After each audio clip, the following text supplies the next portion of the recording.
Good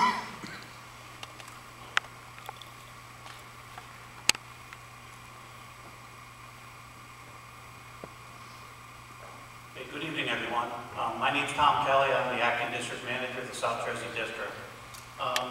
We're going to go through about 20 slides, talk about some of the reasons why the Postal Service is pursuing this endeavor, and then, like Ray said, we're going to go into some questions. You can go to the next slide. We're going to cover two main topics tonight. One is the network realignment, and the other one is the area mail processing studies. I'll cover the network realignment, and Judy Herrick, the Senior Plant Manager, will be covering the area mail processing study. Can you go to the next slide? This slide illustrates the decline in the mail volume that's going on. We hit a peak in mail volume, first-class mail volume in 2006. From 2006 to 2010, we had about a 20% decrease in first-class mail volume. On the other side of the coin there, you can see we had a decline going from 2006 to 2010, but we do expect an increase in our standard advertising mail network. The issue here is a lot of our customers have paid their bills online. This used to be our biggest money maker. This is where the Postal Service made all of its money, and that's when we were very profitable as mail was grown. This is right in line with what's going on. This study was performed by a couple of private companies. This projection is not a Postal Service projection. This was one of the companies I know is Boston Consulting Group. They did a very thorough study that took months to complete. So in 5 years, it's been about a $43 billion decrease in our first-class mail volume. Everything we look at today, as we go through these slides, one thing you've got to realize, all of these studies, it's the change from overnight to 2-day. That's the big nut in all of these studies. If the overnight does not go to 2-day, these studies will not move forward. So for these studies to move forward and to decrease our footprint, to decrease the number of mail processing facilities that we have, the overnight service would have to go to 2-day. So we can go on to the next slide.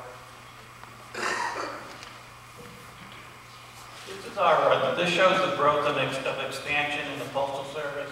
From 1970 to 2006, we were in a total growth period. We built a lot of new plants, brought a lot of new equipment in. We went from a manual mechanized operation into an automated operation, and we made money, and we were very successful during this period of time. Go to the next slide.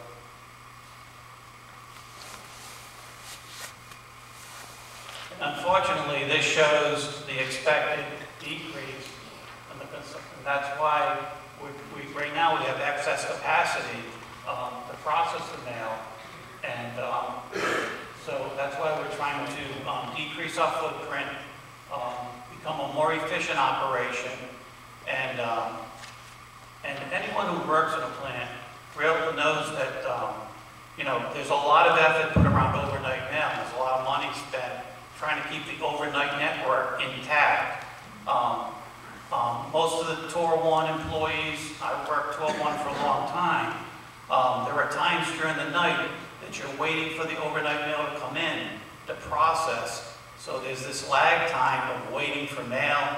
And as we move through this plan, you'll see that this is one of the things we're trying to cut out to become a more efficient operation. Go on. Next, please. Okay, this is the number of mail processing facilities we had in 2006. You can see in 2011, 200 facilities already cut from the area mail processing studies that have gone on.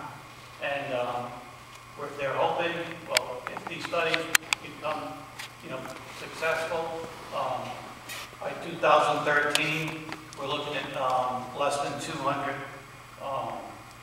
processing facilities. I know I've received questions about, well, how are the 200 determined? The 200, or the processing facilities that are the gaining facilities, they were determined by the geographic transportation network. They were determined by the size of the facilities and what could fit into these facilities.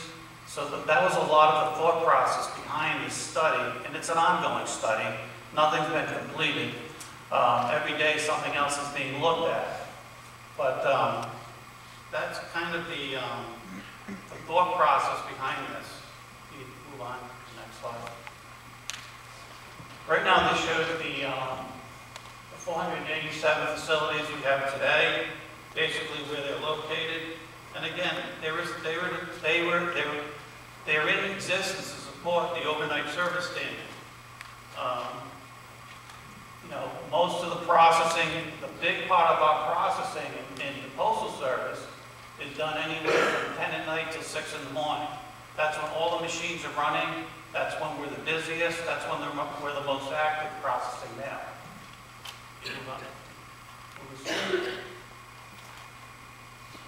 This is a slide that shows the current facilities under study, which is the blue, and then the ones that were announced on September 15th.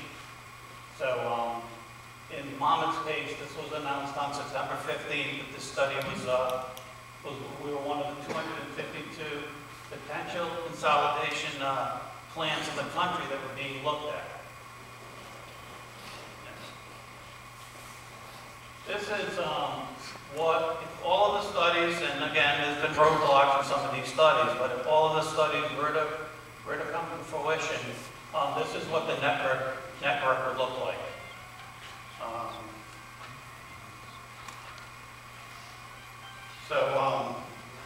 And again, they were selected for their locations and the size of the facilities, and to support a 2- and 3-day service for flats and letters. Next. This slide is a representation of our 24-hour clock. In the Postal Service, we talk about our processing clock, which is the 24 hours in the day. And if you look over on the left here, most of our mail right now is processed between 12 a.m. midnight and 6 a.m. in the morning. That's to support the overnight service. Moving over to the right, if we had that additional day to process the mail, all the mail would be in front of the machines by noontime and earlier, and we could start running DPS at noontime, sending it back to the carriers right up until 5 and 6 in the morning. So it expands the amount of time we have to run the mail. It would utilize our machines more effectively, and it would give us a greater ability to be more productive. All the mail would be in front of the machines, ready to be run, and we wouldn't be waiting on any trucks coming in during the course of the night. All the mail would be in front of us. And that's the idea behind this whole optimization, redesign, and that's what's being, and like I said in the beginning, if the 2-day does not come to fruition, then we're back to square one, because we need all these plants and all this infrastructure to support the overnight service standard. Next. Okay, so the future network is to, like I've said many times, is to support the 2- and 3-day service.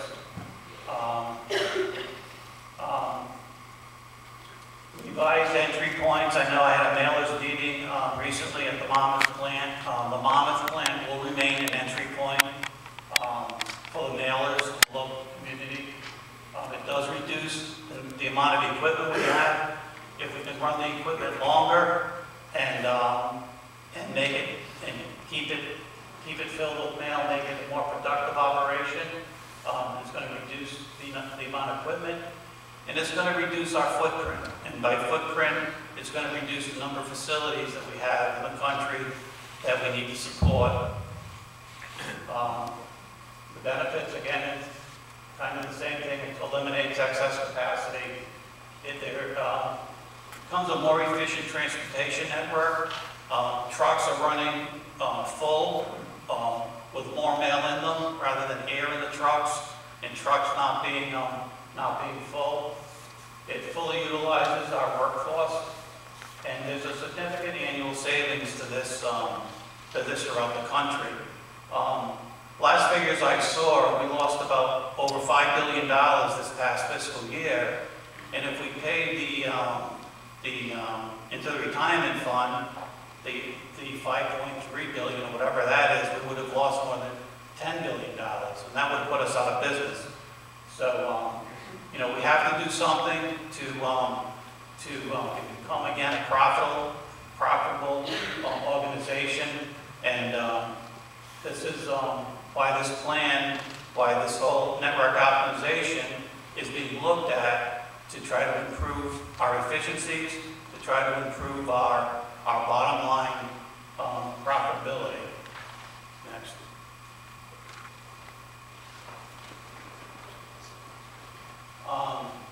Again, we're planning for a new mail processing footprint. This is kind of redundant. We're transitioning.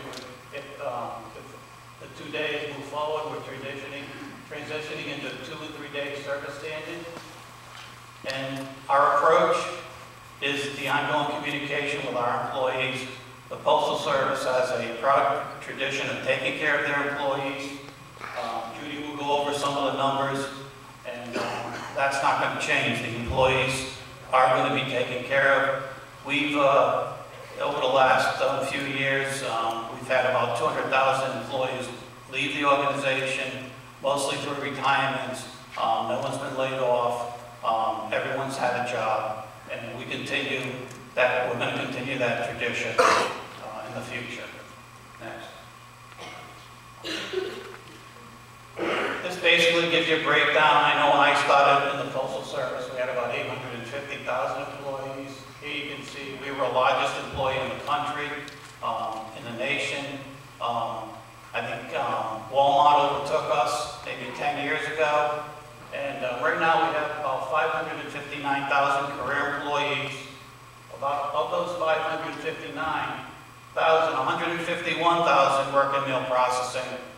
And if this network optimization works out in every location, we'll have about 35,000 fewer employees throughout the country.